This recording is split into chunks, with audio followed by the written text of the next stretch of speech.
Ekber! Tekbir! Allahu Ekber!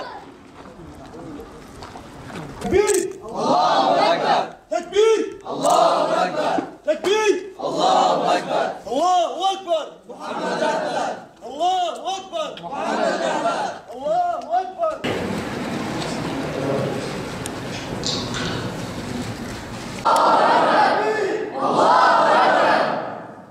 İşgal güçleri Gazze'ye daldılar, Gazze'ye hücum etti.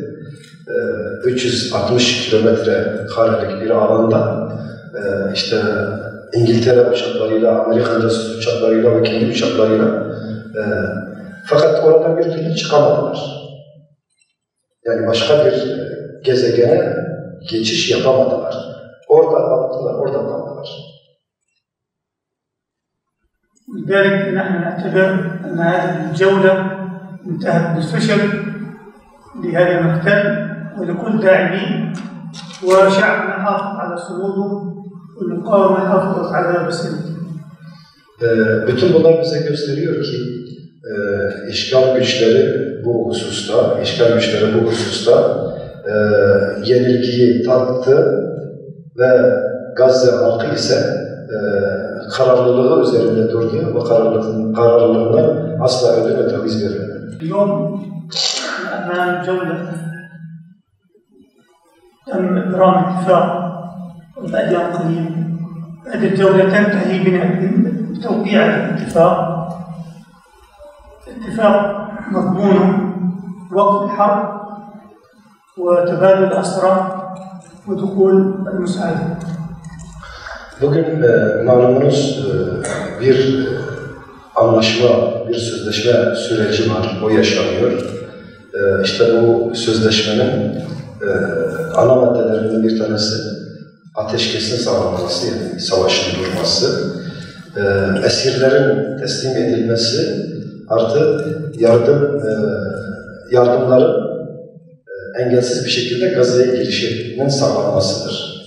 لأن هدفنا الرئيسي في هذه المرحلة هو وقف سفك الدماء والقتل.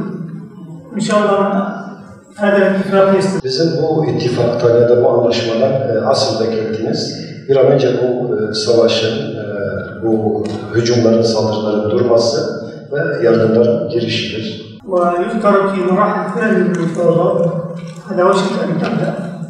لكن المرحلة الأساسية التي نريدها التي لها علاقة بوقف القتال ودخول مساعدات وتبادل الأسرى هذه المرحلة الثانية. Yani buradan amaçladığımız bu ittifakla ilgili ilk girişim, ilk süreç amaçladığımız işte silahların susması, esirlerin tebadülü artı yardımların gelişi bu bir bakıma tamamlandı. ونحن لسنا قلقين من المستقبل. حماس حركة كبيرة ولا يستطيع الإطلاق أن يسقط أو يلغي هذا الحكم. Ve biz bundan sonraki süreçle ilgili herhangi bir endişemiz, tasamız yok. Yani Hamas büyük bir harekettir. Dolayısıyla bu büyük hareket ileride olacak ya da olabilecek her şeye karşı koyabilecek güçtedir. العام 2005 عقد مؤتمر في شرم الشيخ في 2005 يعني قبل 20 عام كان عنوانه القضاء على حركة حماس. واليوم بعد 20 سنة بالضبط في نفس التوقيت في نفس المكان يعقد مؤتمر شرم الشيخ للتفاوض مع حماس بعد أن فشلوا في القضاء عليه. 20 yıl önce 2005 yılında değil mi? 2005-2025 evet. 20 yıl önce yine bu Şerm-i Şeyh şehrinde, Mısır'ın Şerm-i Şeyh şehrinde yine böyle bir ittifak kuruldu. Orada alınan kararlar Hamas'ı tümden ortadan kaldırmak üzereydi. Fakat aradan 20 yıl geçti. Yine aynı şehirde, aynı mekanda bu sefer Hamas'la anlaşma cihetine gidiliyor. Hamas'la uzlaşma cihetine gidiliyor. Bu da gösteriyor ki o şer güçlerinin artı işgal güçlerinin bu husustaki yani Hamas'ı ortadan kaldırma hususundaki arzu ve emelleri yerle bir oldu.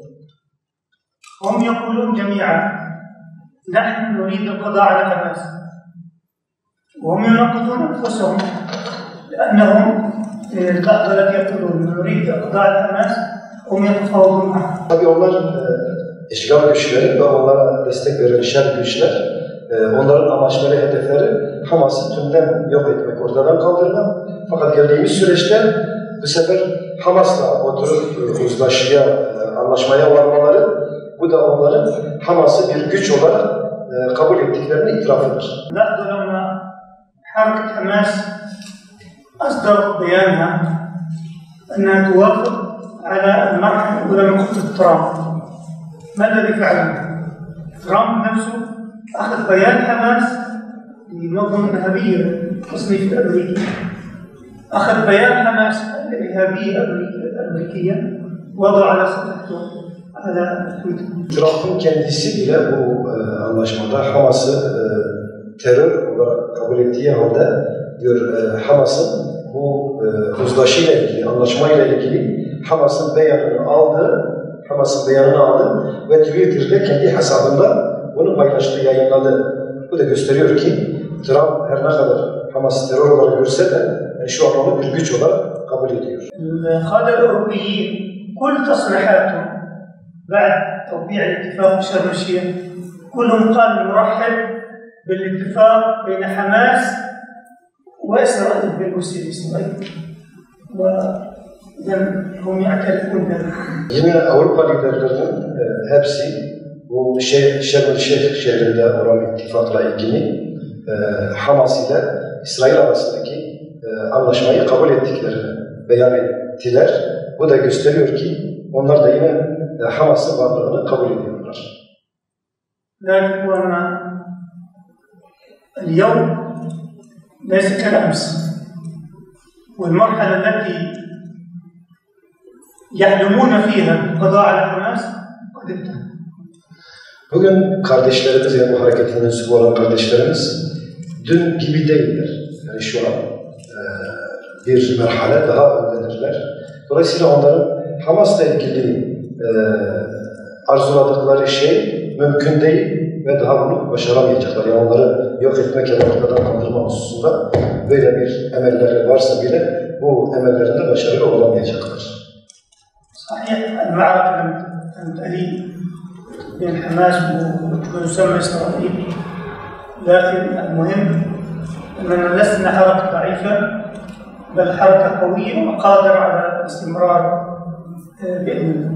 Savaş bitmiş değildir Hamas ile İsrail arasında. Dolayısıyla bu direniş hareketi zayıf da değil, artık güçlü bir harekettir. Bu önümüzdeki süreçle ilgili, önümüzdeki süreçte de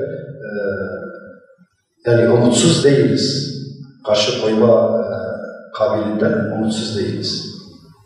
المهم دورنا في الأمة، دورنا خارج فلسطين، كيف نشكل حاضنة لهذه الحركة. دائما رسالتنا تكون أن حماس ليست وحدها. Tabii bizim Filistin halkının üzerindeki etkimizin dışında bundan ziyade İslam ümmeti üzerindeki tesirimiz önemli. Yani bu tesirde İslam ümmetinin, özellikle Müslüman halkların hareketle olan irtibatları, ilgileri, alakaları bu hareketin yalnız olmadığını gösteriyor. نحن ندرك أن المسؤولين الأوروبيين والعديد من الزعماء والحكام العرب يحلمون بنهاية حماس والقضاء عليها مثلما يحلم بذلك نتنياهو. Tabii biz biliyoruz ki Avrupa'daki birçok lider ve birçok yetkili, sorumlu, artı Arap ülkelerinin birçok lideri ve zaimi, yani önde gelenleri tıpkı Netanyahu'nun hayal ettiği gibi, rüya gördüğü gibi Hamas'ı ortadan kaldırma hayalleri vardır. لذلك دورنا أن نبقى مستنفرين ونتابع التفاصيل ونعبر عن وقوفنا إلى جانب المقاومة المسلمة. Bizim ümmetten istediğimiz, Müslümanlardan istediğimiz onların tesirinin, etkisine sürekli bu işgal güçlerinin nefretle kınamaları ve mukavemenin, direnişin yanında yer almalarıdır. ونحن واثقون أن لحظة التحرير ستأتي بإذن الله تعالى مهما فعلنا. Ve biz ümit varız ki o özgürlük anı mutlaka gelecektir. Onlar her ne yaparsa yapsın. يعني نكتفي بهذه المداخلة العامة إن شاء الله من خلال إجابة الأسئلة الموضوعة. Şehit olmayı umuyorlar. Allah-u Teala'dan dua eder, şehit olmayı umuyorlar. نحن يعني نفرح بتهديدات نتنياهو ولا نخاف. Biz Netanyahu'nun tehditlerinden aslında sevinç duyuyoruz, gurur duyuyoruz ve korkmuyoruz.